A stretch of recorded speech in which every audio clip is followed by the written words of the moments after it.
Baik, terima kasih. Bismillahirrahmanirrahim. Terima kasih saudari pengacara majlis yang bahagia, Datuk Muhammad Fauzi bin Mak Isa, Ketua Setiausaha Kebijakan Komunikasi dan Digital. Bahagia Tan Sri Salim Fatih Din, pengurusi merangkap CEO MCMC, ketua-ketua jabatan dan agensi di bawah KKD, rakan-rakan media, tuan-tuan, puan-puan. Pertama sekali saya ingin ambil kesempatan ini untuk ucapkan selamat hari jadi ulang tahun ke-25 kepada MCMC. Yang telah ditubuhkan pada 1 hari bulan November 25 tahun yang lalu. Jadi 25 tahun ya, satu organisasi yang bagi saya penting, antara yang sering disebut-sebut oleh rakan taulan dan juga mereka yang merasakan sekali-sekala ada tekanan kepada mereka. Tapi yang kita lihat tekanan ni kita percaya terutama untuk industri, ia adalah akhirnya manfaat kepada rakyat. Ya, itu yang kita mahu dan kita inginkan. Tuan-tuan dan puan, kita selama ini telah mendengar bagaimana kalau disebut ya di kalangan ahli-ahli parlimen, di parlimen, MCMC nama besar, gah, ya, dan bajetnya juga gah. Tapi kadang-kadang kalau berdepan dengan telco, mereka seringkali dilihat tidak begitu gah, ya, ataupun telco-telco tidak mendengar cakap kadang-kadang. Tapi saya boleh kata tuan-tuan dan puan, dengan Tan Sri Salim, Datuk Zul, Datuk Ali, rakan-rakan semua, alhamdulillah, terutama dalam kita menguruskan isu-isu melibatkan DNB, ya, Datuk Zaki, banyak yang kita lihat kerjasama dapat diberikan. Memang bukan semuanya begitu mudah, tapi nothing good comes out of everything being easy.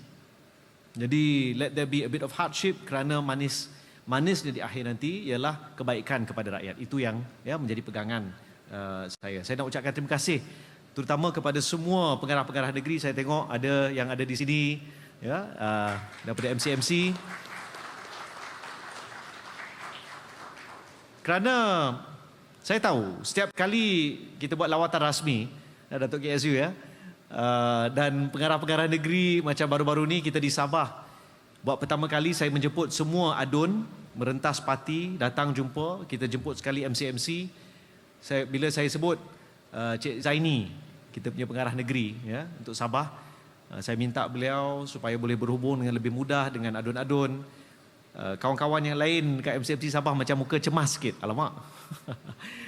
Kita kena nanti diasak ke oleh adun-adun. Tak, ya. Saya tak jangka adun-adun wakil-wakil rakyat akan mengasak kita seteruk mana.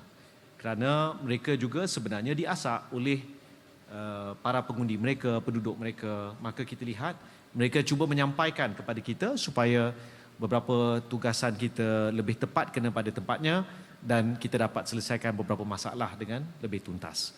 Jadi saya mohon maaf ya kepada semua sekiranya dalam saya melawat mana-mana negeri ada rakan-rakan tiba-tiba workload dia bertambah sikit. Tapi jangan risau. Ya, Tan Sri Salim dia sangat, saya rasa dia sangat cakna dan sekiranya perlu dari semasa ke semasa akan pertimbang bonus dan sebagainya. Ya.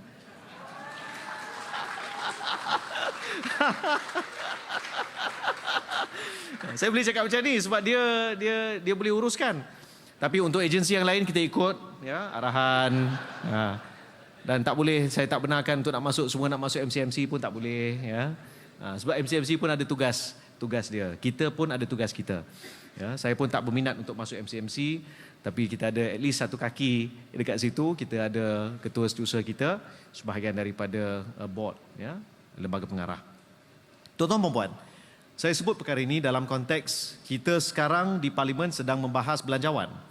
Dan saya sekali lagi nak ucapkan terima kasih kepada MCMC kerana pada 23 hingga 25 Oktober yang lalu telah membuka kaunter yang mana berbanding dengan bulan Mac sewaktu kita buka kaunter pada kali pertama, jumlah aduan yang kita terima berkurangan. Walau bagaimanapun, ada beberapa aduan yang kita terima kali ini serupa aduan yang kita terima pada bulan Mac yang lalu. Ya, di Kuala Krau sebagai contoh. Bila dibangkitkan oleh ahli parlimennya, maka saya pun merasakan ada keperluan untuk kita meneliti cara kita menyelesaikan masalah-masalah yang dibangkitkan sama ada oleh ahli parlimen, adun ataupun rakyat. Kerana di sini saya lihat kita perlu ada satu mungkin Tan Sri, Datuk Ali, Datuk Zul, ya, Bawani dan rakan-rakan semua, mungkin kita kena teliti cara yang lebih baik dari segi membuat assessment. Penyelesaian tu adakah dia betul-betul sustainable ataupun 3-4 bulan kemudian akan berulang masalah. Terutama kalau melibatkan isu liputan seperti masalah di Kuala Krau. Dan saya kalau boleh dalam meneliti beberapa perkara seperti projek jendela, paddy, ya, ini antara perkara yang sering kita sebut dalam parlimen. Malah saya sangat berbangga kerana baru-baru ini kita mendapat sedikit maklumat awal daripada pasukan kaji selidik yang menunjukkan di mana ada paddy memang jelas di situ ada satu perubahan yang sangat positif. Ya, jadi saya nak bagi tepukan. Dan sejujurnya saya perlu ucap terima kasih kepada menteri dan pasukan yang lebih 10 tahun dulu merangka dan memulakan, pada waktu itu namanya lain, ya, pusat internet, pusat internet komuniti, pusat internet satu Malaysia, ya, dan seterusnya sampailah ke hari ini kita ada 911, tapi insya-Allah ada 186 paddy baru yang akan dibuka. Dan insya-Allah pada 29 hari bulan November ini di PICC, jika tidak ada aral melintang, Yang Amat Berhormat Perdana Menteri akan bersama kita untuk kita umumkan hala tuju baru untuk pusat-pusat ekonomi digital yang kita mahu menjadi pemangkin kepada pertumbuhan ekonomi digital di peringkat kampung, di peringkat kawasan luar bandar. Kerana tuan-tuan dan puan, kita lihat dari segi keupayaan yang disediakan oleh prasarana seperti paddy mampu mengangkat martabat dan juga pendapatan mereka yang terlibat, terutama dari kalangan usahawan. Namun, berdasarkan dapatan kaji selidik baru-baru ini menunjukkan 87% daripada mereka yang datang ke paddy ini adalah kaum hawa. Jadi kurang sikit kaum lelaki. Dan di kalangan usahawan rata-rata ramai majoritinya adalah wanita. Jadi saya telah memberi tugasan dengan paddy pun no longer business as usual, ya, business extraordinary. Ya, kita kena usaha dengan lebih gigih kerana niat saya adalah untuk menjadikan paddy sebagai satu, kita boleh kata, social engineering project, di mana kita boleh bermula dengan satu hipotesis.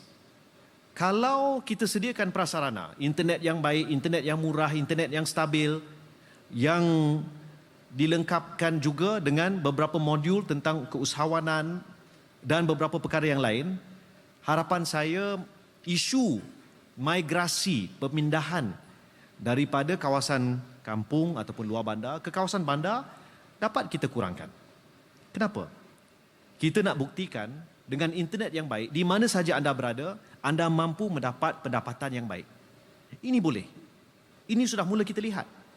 Bila kita pergi ke paddy-paddy, di Morib contohnya, ada kakak yang jual ban, jual buat bakery, pendapatannya sebulan secara rasmi lebih RM35,000 sebulan. Yang tak rasmi lagi tinggilah. Tapi sebab saya tahu, ini pun di SIA dan ramai kawan-kawan kita yang sedang menonton online, ya, mungkin ada Japan Selangor, boleh cek dekat Morib nanti. Tapi realitinya memang ia boleh menjadi satu ejen perubahan yang sangat-sangat baik dan progresif. Tapi bukan semua yang bersedia untuk menjadi usahawan. Maka saya ingin tim pasukan yang mengusahakan paddy ini memikirkan, dan juga nanti insya-Allah kita akan umumkan ada beberapa perkara yang telah dalam perancangan. Satu hala tuju baru di mana lebih ramai, terutama anak-anak muda lelaki, dapat memanfaatkan paddy-paddy ini, terlibat dalam ekonomi digital, dan seterusnya. Tidak perlulah sebagai contoh mereka tinggalkan kampung halaman mereka, ibu-ibu, ayah-ayah mereka, dan menjadi isu-isu yang lain. Ini kita lihat kalau kita berganding bahu, MCMC, MDEC, MINIC dan yang lain, sebenarnya ia boleh kita capai.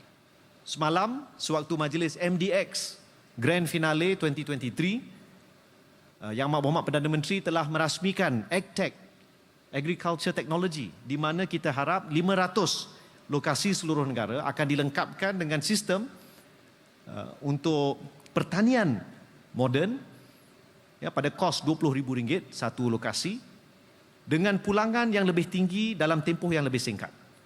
Jadi sebagai contoh, ini mungkin boleh kita lengkapkan dengan beberapa kawasan paddy.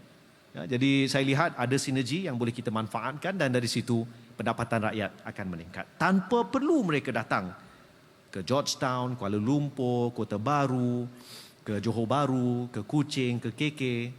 Wherever you are, you can prosper. I believe in this. Ya, jadi saya harap kita dapat berusaha bersama-sama untuk mencapai realiti ini. Tuan-tuan dan puan, kita alhamdulillah baru-baru ini dimaklumkan oleh pihak DNB bahawa setakat 31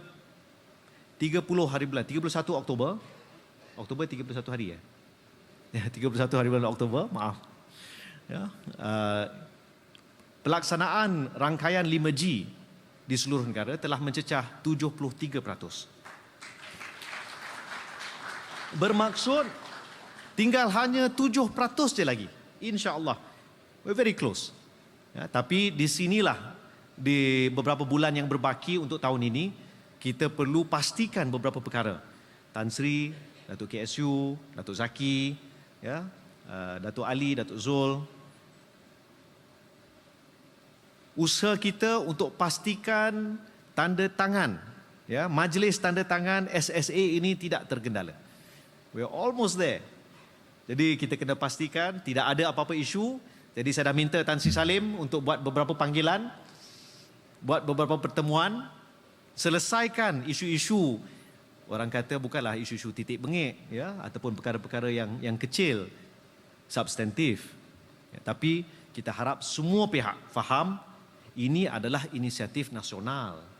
Ini adalah usaha dan ikhtiar kita bersama untuk melipat gandakan kemajuan dan juga pembangunan dalam negara kita. Dan saya harap selepas ini, setelah kita capai 80% liputan kawasan berpenduduk ataupun coverage of populated areas, usaha kita yang seiring dengan kelajuan peningkatan capaian rangkaian 5G ini ialah apa yang disebut sebagai adoption, ya, penerimaan ataupun penerima gunaan 5G. Saya nak cek di sini, berapa ramai di kalangan warga KKD yang hadir pada hari ini sudah melanggan ataupun menggunakan 5G? Oh, ramai juga. Okey. Datuk tak? Ada. Tan Sri? Ada ya? Tan Sri dah 6G dah. Ya, ramai yang dah guna. Okey. Yang online, berapa ramai yang dah guna 5G? Okey. Ada kawasan yang tak ada 5G lagi? Ada, ya. Jadi saya difahamkan jumlah ataupun peratusannya is about 9.1%, ya, setakat hujung Oktober, hujung September. Setakat hujung September, ya, peratus penerima gunaan 5G di kalangan penduduk di Malaysia telah mencecah 9.1%.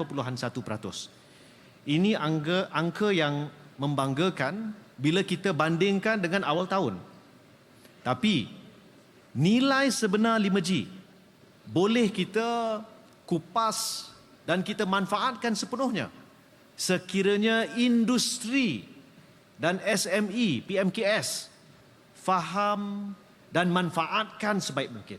Itulah sebab kenapa Yang Berhormat Perdana Menteri pada 13 Oktober yang lalu umumkan jumlah yang sangat besar, RM1 bilion untuk proses digitalisasi dan otomasi. 100 juta untuk usahawan-usahawan kecil untuk mendapat sehingga RM5,000 untuk proses digitalisasi, dan itu berbentuk grant, dan juga grant sebanyak ataupun soft loan sebanyak 900 juta yang diusahakan melalui Bank Negara Malaysia dan bank-bank, yang mana niatnya adalah untuk pastikan syarikat-syarikat yang lebih besar tidak ada apa-apa alasan untuk tidak menggunakan 5G. Walaupun kita bukan salesman untuk 5G, kita bukan. Tapi kita kena pastikan ikhtiar kerajaan untuk mewujudkan highway data ini dimanfaatkan sebaik mungkin oleh syarikat-syarikat seperti bukan hanya yang besar-besar tapi yang pertengahan juga. InsyaAllah pada hari Sabtu ini saya akan melawat dipanggil Regasification Plant Petronas di Sungai Udang, Melaka yang menggunakan the first local private 5G network yang telah dilancarkan bulan lalu. Dan baru-baru ini juga saya telah melawat pusat gedung DHL yang menggunakan 5G untuk robot dan drone, autonomous robot dan drone. DHL memaklumkan sekiranya dikira secara manual, satu hari mereka boleh kira 1,000 pallet. Dengan robot ini 8,000 pallet. Tak bermaksud orang akan hilang kerja, tapi mesti ada orang yang mengendalikan sistem itu. Di situlah kita lihat akan ada manfaat kepada kita nanti.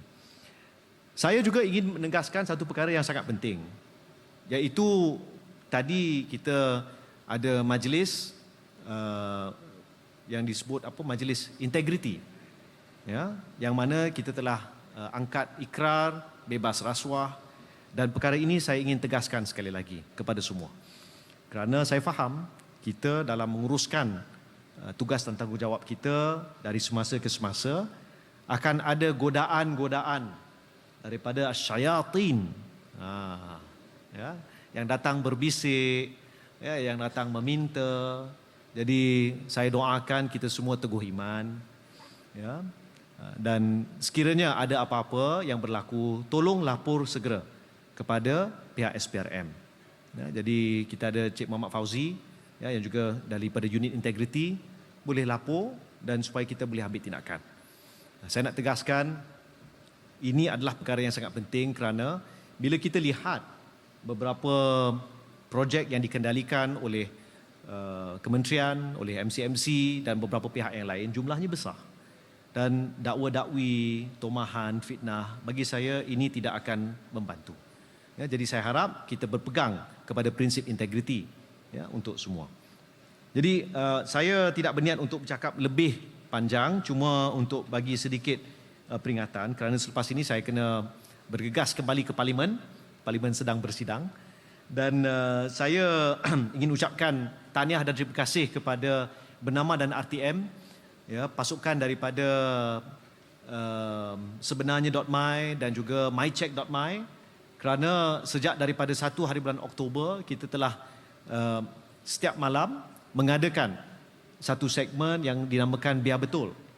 Kerana kita lihat pada waktu ini banyak maklumat yang tidak betul ataupun kadang-kadang disebut sebagai half truth. Dia separuh masak, tapi disampaikan seolah-olah benda itu benar. Contoh, ada yang mengatakan nurse misi-misi di Malaysia ni semua dah kena ambil vaksin virus X. Kemudian siapa yang dah ambil vaksin boleh simpan harta. Yang tak ambil vaksin tak boleh simpan harta. Kononnya Malaysia telah tanda tangani IHR, satu perkara di bawah WHO, tapi belum lagi selesai. Dan Menteri Kesihatan telah sebut beliau tidak akan berkompromi dalam perkara ini. Pagi tadi Yang Berhormat Perdana Menteri dalam sesi soal jawab lisan ataupun PMQT, Prime Minister's Question Time, telah ditanya beberapa perkara, termasuk kononnya sebelum ni Menteri Dalam Negeri ada menyebut bahawa kerajaan berhasrat untuk mengeluarkan 2.2 juta rakyat Palestin daripada Gaza. Jadi Perdana Menteri telah jelaskan, dan saya ambil peluang ini setelah bercakap juga dengan Menteri Dalam Negeri, itu bukan yang beliau masukkan, keluar daripada masalah yang membelenggu mereka sekarang, keluar daripada kesempitan, keluar daripada krisis ini, itu yang dimaksudkan. It is not, kalau kita dengar dan kita baca konsisten pendirian Perdana Menteri, tidak ada niat untuk kita mengeluarkan, kerana itu bermaksud menyerah tanah Gaza kepada rejim Zionis Israel. Jadi di sini penting untuk saya sampaikan, Dan sekiranya ada media nanti, saya akan tegaskan sekali lagi, yang dimaksudkan bukan keluar secara fizikal, tapi keluar daripada kesepitan dan sengsara ini. Jadi saya lihat ada kepentingan Datuk Sukari untuk rakan-rakan kita termasuk daripada Japan, bila kita buat penjelasan, contoh baru-baru ni tentang apungan harga ayam. Maklumat yang disampaikan, saya tahu kadang-kadang agak boring, ada yang tutup, ya, kita pun tak tahu dia yang tengah tengok ni pun ada yang tengah baring, kan? Mutiara FM. tak ada melawak je. RTM Miri, okey, ni semua tengah berjaga ni. Okey, baik. Ya. Tapi itu sebab saya bagi pandangan kepada Datuk Sukari, bila kita buat sesi penjelasan, terutama untuk kawan-kawan, ya, tentang dasar kerajaan ataupun tentang sesuatu isu yang berbangkit, sebelum akhir sesi itu kita patut buat sedikit pop quiz. Kita cek perkara asas, adakah faham tak faham, dan sebenarnya boleh buat sewaktu mula dan akhir. So apa yang kita tahu tentang isu ni, betul tak betul? Dan kita tahulah, okey, bila dah akhir tu, dan dia jawab, oh okey, dah, kita dah dapat pemahaman. Ini penting kerana di sinilah, bawah KKD lah, ya, yang menjadi tunjang dan teras, tiang seri untuk memastikan pemahaman tentang dasar kerajaan itu bermula di sini. Kalau kita tak faham, sukar. Jadi bermula di sini.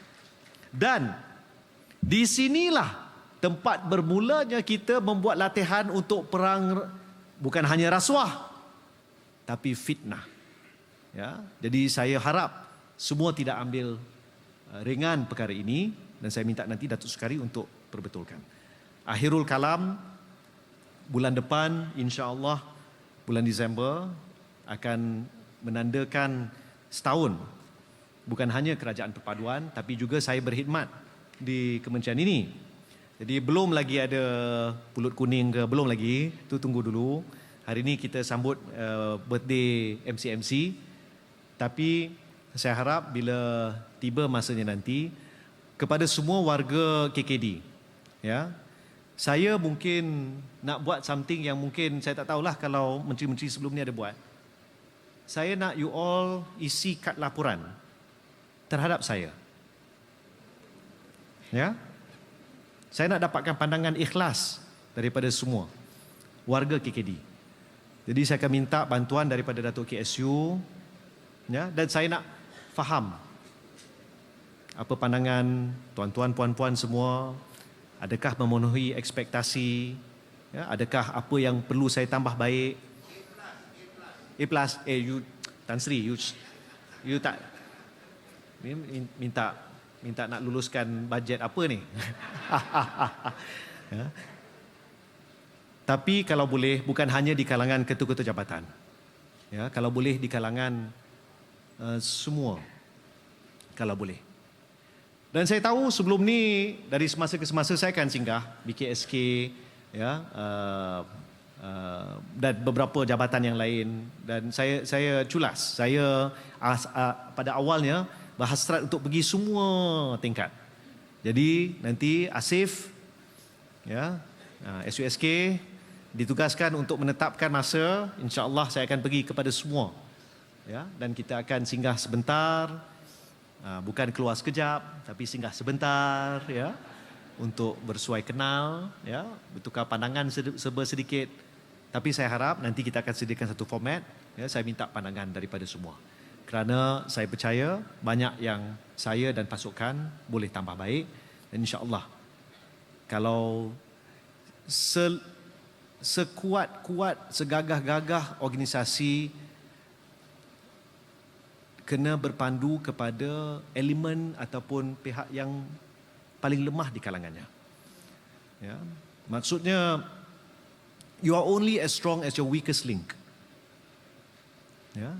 Kalau kita faham di mana kelemahan kita, orang akan hanya tuju dan lihat kelemahan kita. Jadi kita kena perbaiki. Saya juga berhasrat untuk perbaiki kelemahan saya. Jadi kepada semua, saya sekali lagi ucapkan terima kasih. Ya, dan semoga sambutan 25 tahun MCMC ini mengingatkan kita bahawa MCMC akan menjadi bukannya lebih gagah, berdepan dengan semua telco untuk pastikan mereka tidak charge kita ekstra untuk 5G. Boleh? Sekian wabillahi taufiq wal hidayah. Assalamualaikum warahmatullahi wabarakatuh. Terima kasih. Terima kasih Yang Berhormat atas penyampaian amanat itu tadi.